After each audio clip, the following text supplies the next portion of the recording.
Hello, my name is Siobhan Sturtevant, and I would like to inform you about women in the military. Women have been serving in the military since the American Revolution. The first to serve was Massachusetts native Deborah Sampson. Deborah Sampson was known during her enlistment as Robert Shurtleff.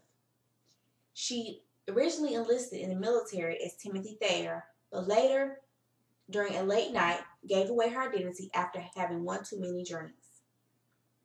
After being injured twice, once by a slash to the face with a saber, and then from a musket ball to the thigh, Shurtleff came down with a malignant fever, and while being examined, was discovered to be a woman. After being informed of this, General George Washington had Deborah Sampson honorably discharged on October 23, 1782.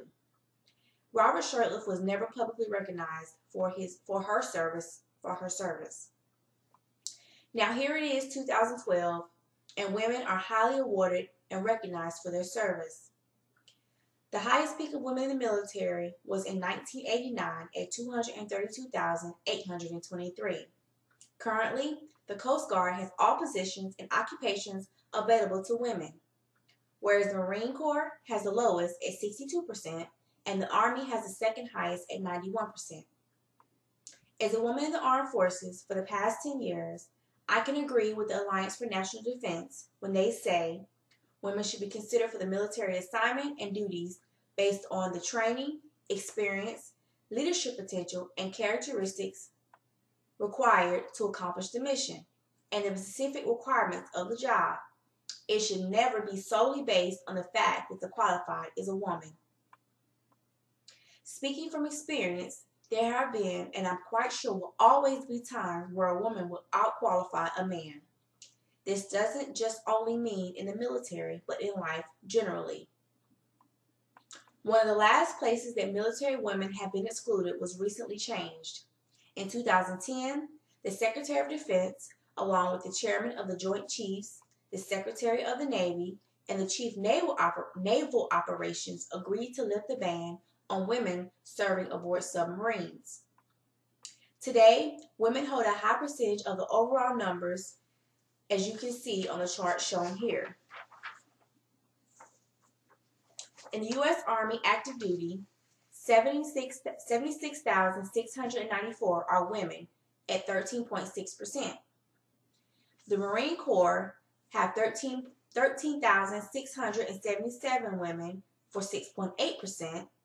The U.S. Navy have 53,385 for 16.4%, and the U.S. Air Force have 63,552 for a total of 19.1%.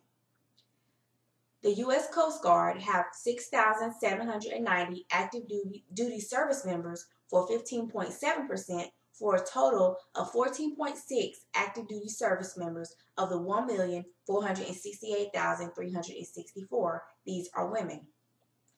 In the Reserve and National Guard, 62,473 are women. In the Marine Corps Reserve, 5,704 for 5.7%, and the U.S. Navy Reserve, 20,549 for 19.9%. The Air Force Reserve, 28,463 for 26.6%. In the Coast Guard Reserve, there are 1,592 women for a total of 16.7%. Overall, there are 19.5% of the 494,000 Reserve and Coast and National Guard service members. More than 90% of all the career fields in the Army, in the armed forces, are now open to women. During the Spanish War, there were 1,500 women in combat, 35,000 in World War II, 400,000 during the World War II era, and in theater during the Korean War, there were 1,000 women, 7,500 in theater during the Vietnam War, 170 in Grenada, 770 deployed during Panama, and 41,000 in Kuwait during Desert Storm.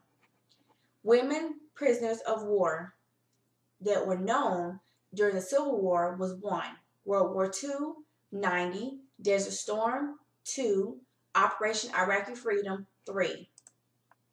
After covering military women from the first down to the millions we have serving today, it is my hope that you have a deeper appreciation for not just the servicemen, but for the women as well. Thank you.